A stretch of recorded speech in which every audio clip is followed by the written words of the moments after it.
Hi there. So in this vlog, I'm going to be sharing um,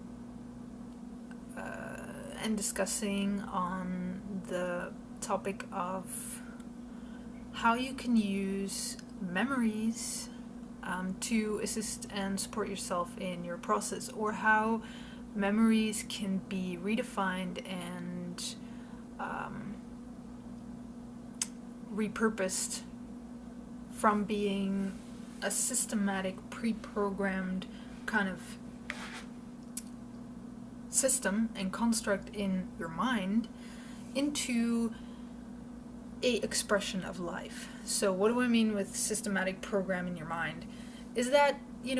memories are generally something that you don't tend to have control over. Like when a memory comes up in your mind, sometimes you'll react to it with with emotions, like a memory of something that somebody says and suddenly you become angry because of what this person said, or a memory of your past when you did something and you judged yourself for it, so then you react with embarrassment or shame to that memory, or a memory of someone who died and it makes you sad every time that memory comes up. So it's like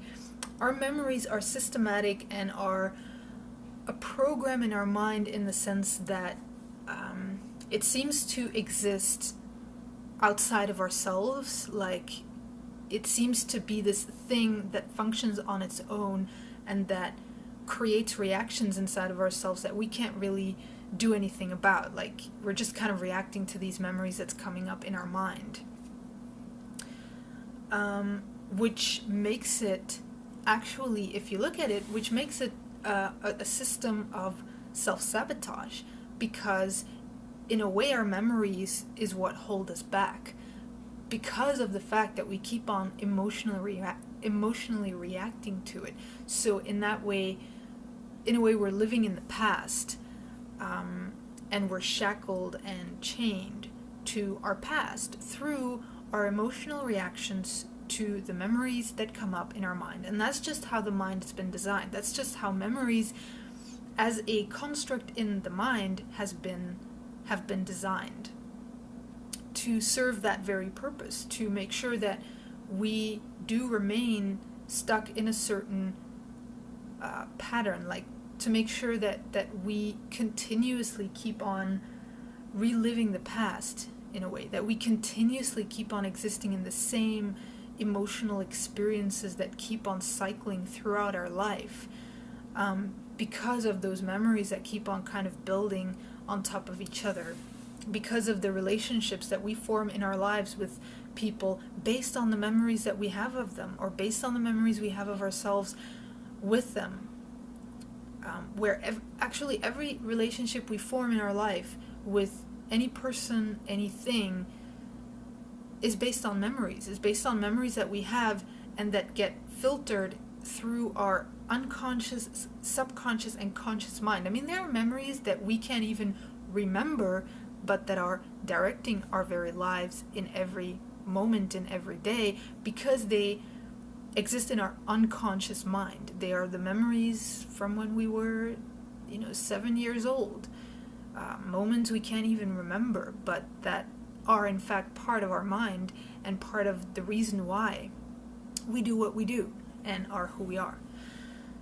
So that would be, the pre-programmed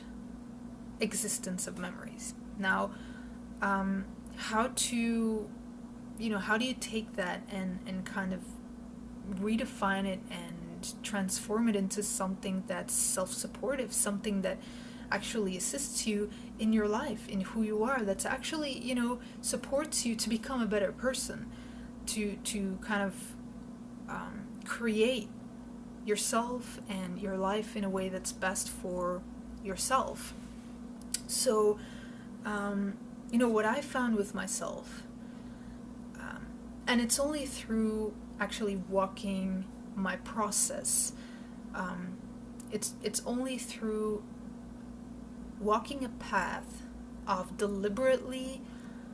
investigating myself, my memories, deliberately investigating who I am and what is best for myself, and investigating how can I change those patterns that I've been living that aren't and have not been best for myself. How can I change myself into a person that's actually, living her true potential as a living being? It's through having walked that process that I've realized that, whenever certain memories come up now in my mind, and here I'm talking specifically, in my case, these are memories of who I was when I was like 12 years old, or when I was going through puberty. I was always a very insecure person. I very easily went into experiences of embarrassment and anxiety and just feeling ashamed about myself. I was a very awkward person. So it used to be that I used to define myself according to these memories, which means that I used to believe that these memories are who I am. That's the very definition of who I am as a person, which is the life that I've lived, the experiences I've gone through throughout my life. That's just the definition of me. There's nothing I can do to change it, etc. But it's through having walked my process that I realized that I can change, and in fact, those memories aren't who I am and don't need to define who I am.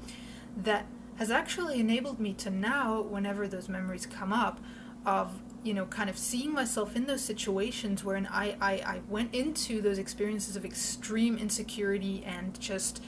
embarrassment and just suppressing myself, that now whenever these memories come up, they actually serve as, I would say, motivation for myself to not allow myself to be that person anymore, or to not allow myself to suppress myself like that anymore, because I realize and understand that those kind of patterns, living those kind of patterns, is self-destructive, it's self-abusive, and it's not what is best for myself as a living person, a living being. So it's with that understanding that that's not actually who I am, that I now can use those memories to support myself to become better, to change, to not live, to unconditionally release and let go of and forgive those kind of patterns. So that's basically the point of support that I wanted to share in terms of how you can, like how your memories actually change from being that pre-programmed system in your mind of self-sabotage into how they change into being a platform of self-support and a potential of self-support as you walk your process, basically, of getting to know yourself better, which is pretty cool. So I would suggest to anyone to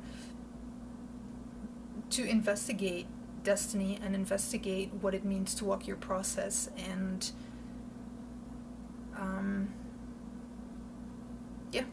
so enjoy. Thanks.